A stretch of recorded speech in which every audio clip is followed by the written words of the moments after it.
সেনাবাহিনীর গোপন অভিযানে ধরা খেল সাবেক প্রধানমন্ত্রী শেখ হাসিনার ভাতিজা নিক্সন চৌধুরী। ফরিদপুরে ভাঙ্গায় বিশেষ অভিযান চালিয়ে ফরিদপুর ৪ আসনের সংসদ সদস্য নিক্সন চৌধুরী গ্রেপ্তার করেছে পুলিশ। বাড়িটি ব্যবহার করা হতো ভিন্ন মত দমনের টর্চার সেল হিসেবে। শাস্তি হিসেবে আটকে রাখা হতো টয়লেটে। শীতের রাতে কাউকে চুবানো হতো বাংলো বাড়ির সামনের পুকুরে। এবং সর্বশেষ জানাবো, গণহত্যার অভিযোগে এবার ফেঁসে যাচ্ছে ২ শতাধিক পুলিশ অফিসার। রিমান্ডে হাসিনার মুখোশ খুলে দিল সাবেক আইজিপি। এতক্ষণ শুনছিলেন সংবাদ শিরোনাম, এখন থাকছে বিস্তারিত। বাংলাদেশের এমন কোন প্রশাসন জন্ম নেয় নাই যে আমার একটা কর্মী। একসময়ের প্রভাবশালী সংসদ সদস্য মুজিবুর রহমান চৌধুরী ওরফে নিক্সন চৌধুরী সাবেক প্রধানমন্ত্রী শেখ হাসিনার ভাতিজা হওয়ার সুবাদে নানা অনিয়ম দুর্নীতি সহ নিজ এলাকায় গড়ে তোলেন ত্রাসের রাজত্ব। বিভিন্ন সময় বিতর্কিত বক্তব্য দিয়ে সামাজিক যোগাযোগ মাধ্যমেও ছিলেন আলোচিত। পদ্মা সেতু দুর্নীতির অভিযোগ সামনে এলে যার নাম সবচেয়ে বেশি শোনা যায় তিনি এই নিক্সন চৌধুরী। ক্ষমতার অপব্যবহার করে দেশ ও দেশের বাইরে সম্পদের পাহাড় গড়েছেন ক্ষমতাচ্যুত প্রধানমন্ত্রী শেখ হাসিনার আত্মীয় নিক্সন চৌধুরী। একজন সংসদ সদস্য হয়ে কিভাবে এত সম্পদের মালিক হলেন তা এখন সকলের প্রশ্ন। বিতর্কিত এই সংসদ সদস্য ২০১৪ সালের নির্বাচন দিয়ে রাজনীতিতে আগমন তার। ২০১৮ নির্বাচনের আগে তিনি ভাঙ্গার একটি সুবিশাল বাংলো বাড়ি নির্মাণ করেন বলে অভিযোগ উঠেছে। সেই বাড়িটি ব্যবহার করা হতো ভিন্ন মত দমনের টর্চার হিসেবে। শাস্তি হিসেবে আটকে রাখা হতো টয়লেটে। শীতের রাতে কাউকে চুবানো হতো বাংলো বাড়ির সামনের পুকুরে। রাজনীতি করার অতীত কোনো অভিজ্ঞতা না থাকলেও শেখ হাসিনার ভাতিজা কেবল এই পরিচয়ই সংসদ সদস্য পদটি বাগিয়ে নেন। সরকার পতনের পর থেকেই বের হতে থাকে নিক্সনের আরেক রূপ। সামনে আসে দখলদারিত্ব আর নিষ্ঠুর অত্যাচারের কাহিনী। নিক্সনের শক্তি তার বিশাল মোটরসাইকেল বাহিনী। কাউকে ভয় দেখানো, জমি দখল, কাউকে তুলে আনা, সবই করত এই বাহিনী। ধীরে ধীরে ফরিদপুরের পুলিশ প্রশাসনও নিজের পছন্দের ব্যক্তিদের দিয়ে সাজিয়ে নেন নিক্সন, যার কথায় তারা উঠবাস করতেন। বিরোধী মতের লোকজনকে দমাতে নিজ বাংলো বাড়িটিকেই টর্চার স্থল হিসেবে ব্যবহার করতেন নিক্সন। নামমাত্র বললে তিনি কিনে নিয়েছেন ভাঙ্গার পল্লী উচ্চ বিদ্যালয়ের শিক্ষক ভুবনচন্দ্র সরকারের ১৪ বিঘা জমি। ২০১৪ নির্বাচনে সংসদ সদস্য হয়ে নিক্সন তার ভাইয়ের সঙ্গে মেতে ওঠেন জমি দখলে। ব্রাহ্মণপাড়ায় গড়ে তোলেন সুবিশাল বাংলা বাড়ি। সরেজমিনে দেখা যায় ভাঙ্গা এক্সপ্রেসওয়ের কাছে সূর্যনগর বাস স্ট্যান্ড, সূর্যনগর থেকে ব্রাহ্মণপাড়া গ্রামে যাওয়ার পথে অন্তত ১.৫ কিলোমিটার পথে ২ পাশ বালু দিয়ে ভরাট করা হয়েছে।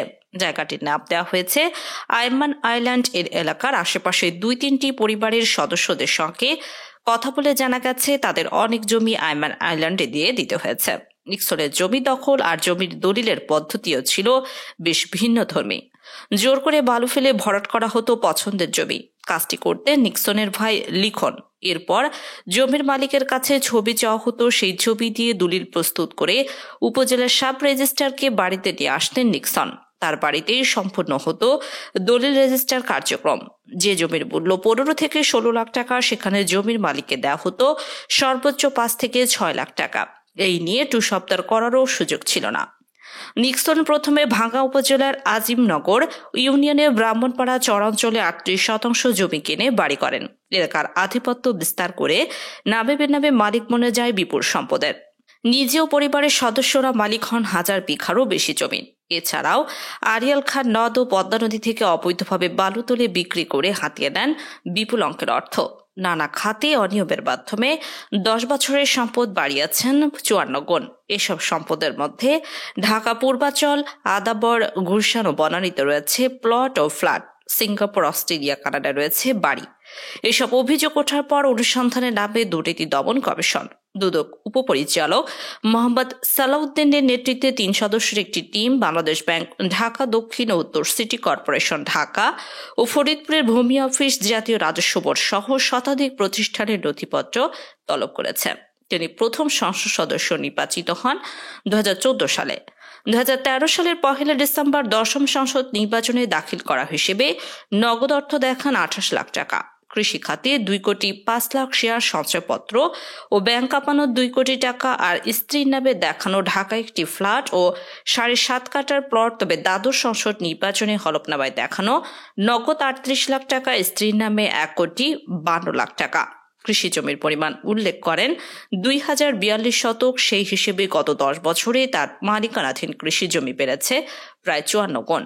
এছাড়া নিজেরও স্ত্রীর নামে ঢাকার বনানীতে ফ্ল্যাট দেখান 3716 বর্গফুটের, গুলশানে 4891 বর্গফুটের ফ্ল্যাট, আর গ্রামের বাড়ি ভাঙা ব্রাহ্মণপাড়ায় রয়েছে দোতলা বাড়ি। নিক্সন ও তার স্ত্রীর ব্যাংক হিসেবে কারিগরি টাকা লেনদেন হয়েছে। এই দম্পতির ব্যাংক হিসেবে লেনদেনের পরিমাণ 3000 কোটি টাকারও বেশি।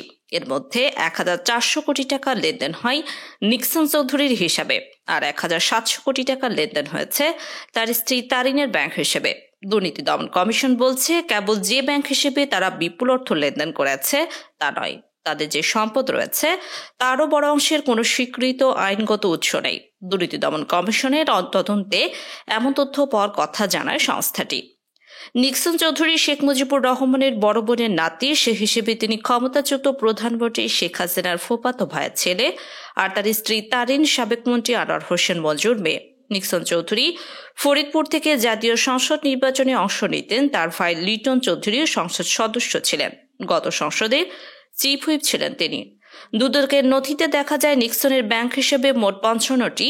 এইসব হিসেবে লেনদেন হয় 1402 কোটি টাকার বেশি, আর তার অর্জিত সম্পদ পাওয়া গেছে 18 কোটি টাকার, যার মধ্যে গ্রহণযোগ্য আয় আছে 7 কোটি টাকার সম্পদের। বাকিটা কোন প্রক্রিয়া অর্জন করেছেন তার কোনো তথ্য পায়নি দুদক। তারিন হোসেন আওয়ামী লীগ জোট নেতা, আনোয়ার হোসেন মঞ্জুর মেয়ে অবশ্য তারিন নিক্সন চৌধুরীর দ্বিতীয় স্ত্রী। তার আগের স্ত্রী মুনতারিনের রহস্যজনক মৃত্যু হয়। তারিনের ব্যাংক হিসাব ছিল আরো ফুলানো ভাপানো। তার হিসেবে লেনদেন হয় নিক্সনের থেকে বেশি, অর্থ সম্পদের পরিমাণও বেশি পেয়েছে। দুদক দুর্নীতি দমন কমিশন বলছে, তারিনের ব্যাংক হিসেবে লেনদেন হয় 1700 কোটি টাকার বেশি, যদিও তার ব্যাংক হিসাবে পাওয়া গেছে 17টি। এসব হিসেবে জমা পড়েছে প্রায় 8.25 কোটি টাকা। সম্পদ পাওয়া গেছে 24 কোটি টাকা। অসঙ্গতিপূর্ণ সম্পদ মিলেছে প্রায় 4 কোটি টাকার। শেখ হাসিনা পরিবারের কাছের এই দম্পতি এখন কোথায় আছেন সেটা জানা যায়নি, তবে তাদের বিদেশ যাত্রা বারণ রয়েছে। দুদক তাদের বিপুল জমি জমারও খোঁজ পেয়েছে। বিদেশেও তাদের বাড়ি থাকা তথ্য পেয়েছে দুর্নীতি দমন কমিশন। অস্ট্রেলিয়া, কানাডা ও সিঙ্গাপুরে নিক্সন ও তার স্ত্রী তারিনের 3টি বাড়ির সন্ধান পাওয়া গেছে। অনিয়ম দুর্নীতির কারণে অনেকে তাকে দুর্নীতির মহারাজ হিসেবে চিহ্নিত করে থাকেন। শেখ পরিবারের সদস্য যতটা না রাজনীতিতে আলোচনায় ছিলেন, তার থেকে বেশি ছিলেন বিতর্কিত ও সন্ত্রাসী কর্মকাণ্ডে। আওয়ামী লীগের রাজনীতিতে শুরুতে জড়িত না থাকলেও পেয়েছেন বিশেষ আনুকূল্য, যদিও সবশেষ তিনি যুবলীগের প্রেসিডিয়াম সদস্য ছিলেন। গণহত্যার অভিযোগে এবার ভেসে যাচ্ছে 2 শতাধিক পুলিশ অফিসার। রিমান্ডে হাসিনার মুখোশ খুলে দিল সাবেক আইজিপি। 2008 সালে নির্বাচনে জয়ী হয়ে ক্ষমতা গ্রহণের সাথে সাথেই আওয়ামী লীগের নেতৃত্বাধীন মহাজোট সরকার ক্ষমতা আঁকড়ে ধরে রাখা সুদূর প্রসারী পরিকল্পনার অংশ হিসেবে পুলিশ বাহিনীতে নগ্নদলীয়করণ শুরু করে। ক্ষমতা গ্রহণের পর প্রথম 4 বছরেই পুলিশ বাহিনীতে দলীয় অনুগত 32,000 পুলিশকে নিয়োগ দেওয়া হয়। এর মাঝে শুধু গোপালগঞ্জ থেকেই নিয়োগ দেওয়া হয় 8,000 পুলিশ সদস্য। কোনো নিয়ম নীতি তোয়াক্কা না করে শুধু দলীয় বিবেচনায় আওয়ামী লীগের অনুগতের নিয়োগ দেওয়া হয়। বিরোধী মতের মানুষদের দমন পীড়নে এসব পুলিশ সদস্যদের হাতিয়ার হিসেবে ব্যবহার করার অংশ হিসেবেই এই নিয়োগ দেওয়া হয়। ফ্যাসিবাদী আওয়ামী লীগ সরকার পুলিশ প্রশাসনে নিয়োগের ক্ষেত্রে মুক্তিযোদ্ধা, পোষ্য, নারী ও এলাকা ভিত্তিক সুনির্দিষ্ট কোটা থাকলেও তা একেবারে উপেক্ষা করেই নগ্ন দলীয় বিবেচনা দিয়ে নিয়োগ প্রক্রিয়া শুরু করে। ক্ষমতা গ্রহণের পর প্রথম 4 বছরের পরিসংখ্যান অনুযায়ী প্রধানমন্ত্রী শেখ হাসিনার এলাকা গোপালগঞ্জকে কেন্দ্র করে ফরিদপুর, মাদারীপুর, শরীয়তপুর ও রাজবাড়ী এলাকা থেকে 10,000 পুলিশ সদস্য নিয়োগ ও পদোন্নতি দেওয়া হয়। গোপালগঞ্জের কোটা অনুযায়ী 800 লোক নিয়োগের নিয়ম থাকলেও ওই একটি জেলা থেকে নিয়োগ দেওয়া হয় 8,000 এবং 2,000 নিয়োগ দেওয়া হয় বৃহত্তর ফরিদপুর জেলার বিভিন্ন উপজেলা থেকে। এসব নিয়োগের মাধ্যমে সরকার পুলিশ বাহিনীকে গোপালগঞ্জকরণের দিকে ধাবিত করতে থাকে, যা আওয়ামী লীগ সরকারের অন্যতম লাঠিয়াল এক বাহিনীতে পরিণত হয়েছিল।